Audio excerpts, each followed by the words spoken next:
বিশ্বসেরা তুর্কি অস্ত্র তৈরি হবে বাংলাদেশে। বাংলাদেশের সামরিক শক্তির ইতিহাসে নতুন দিগন্তের সূচনা হতে যাচ্ছে। আকাশ প্রতিরক্ষা, মিসাইল এবং কৌশলগত প্রতিরক্ষার সরঞ্জাম তৈরিতে পিছিয়ে থাকা বাংলাদেশ পেতে যাচ্ছে বিশ্বমানের অস্ত্র তৈরির বিরল সুযোগ। বিশ্বসেরা অস্ত্র নির্মাতা দেশ হিসেবে ইতিমধ্যেই নিজেদের অবস্থান শক্ত করেছে তুরস্ক। এবার বাংলাদেশে তুর্কি প্রযুক্তিতে আধুনিক অস্ত্র তৈরির উদ্যোগ নিচ্ছে দেশটি।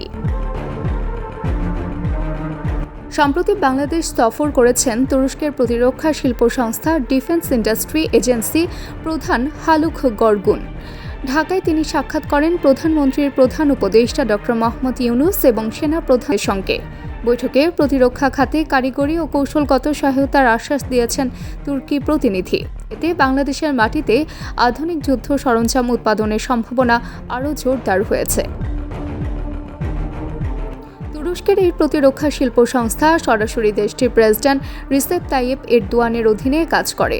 বিশ্বব্যাপী সমরাস্ত্র উৎপাদন, বিক্রয় এবং বিনিয়োগ ব্যবস্থাপনায় তুরস্কের এই প্রতিষ্ঠানটি অত্যন্ত গুরুত্বপূর্ণ ভূমিকা পালন করে থাকে। বাংলাদেশের সাথে প্রতিরক্ষা খাতের সহযোগিতা জোরদার করতে কারিগরি জ্ঞান এবং প্রযুক্তি বিনিয়োগের বিষয়টি প্রাথমিকভাবে চূড়ান্ত হয়েছে। বাংলাদেশ সরকারও তুরস্কের এই প্রস্তাবে ইতিবাচক সাড়া দিয়েছে। বিশেষ করে তুরস্কের সহায়তায় আধুনিক অস্ত্র তৈরির পাশাপাশি প্রতিরক্ষা প্রযুক্তি উন্নয়নের ব্যাপারেও বাংলাদেশ আগ্রহ প্রকাশ করেছে। তবে এই উন্নয়ন নিয়ে ভারতের মধ্যে উদ্বেগ ছড়িয়ে পড়েছে। ভারতীয় গণমাধ্যমগুলো বলছে, পাকিস্তানের পর বাংলাদেশেও তুরস্ক কৌশলগত সম্পর্ক জোরদার করছে, যা ভারতকে নিরাপত্তা নিয়ে নতুন করে ভাবাচ্ছে। বাংলাদেশ বিনিয়োগ উন্নয়ন কর্তৃপক্ষ তুরস্কের সঙ্গে যৌথভাবে প্রতিরক্ষা শিল্প কারখানা স্থাপনের কার্যক্রম শুরু করেছে। চট্টগ্রাম ও নারায়ণগঞ্জে কারখানা স্থাপনের পরিকল্পনা নেওয়া হয়েছে। গত মে মাসে বিডা চেয়ারম্যান আশিক মাহমুদ চৌধুরী তুরস্ক সফর এবং সেখানকার অস্ত্র কারখানা পরিদর্শন এই গুঞ্জনকে আরও জোরালো করেছে। শুধু তাই নয়, তুরস্কের সহায়তায় বাংলাদেশের অ্যারোস্পেস খাতের উন্নয়নের পরিকল্পনাও চলছে।